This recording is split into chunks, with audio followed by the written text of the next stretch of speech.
Мұса Баймұханның артындағы орта мектептің 4-ші сынып оқушысы Кәрим Әсем Нұрланқызы.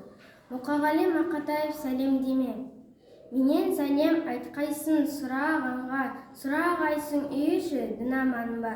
Өмір кешіп жатыр де ол өзінше тірлік керек әрине тірі адамға. Дегейсін болмашыға қамығып жүр, болмаса барлығы да табылып жүр. Құлын тайдай теңескен құрбыларын дегейсін сағынып жүр.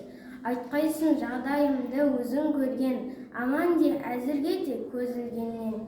Күйзеліп күндіз-түні тыным алмай күресіп жатыр деген сезімдермен. Сыртын беріп достары кеткеніне, өкінбейді дегейсің өткеніне. Табыс етіп бар сырын жіберді де көзден ұшқан көңілдің кептеріне.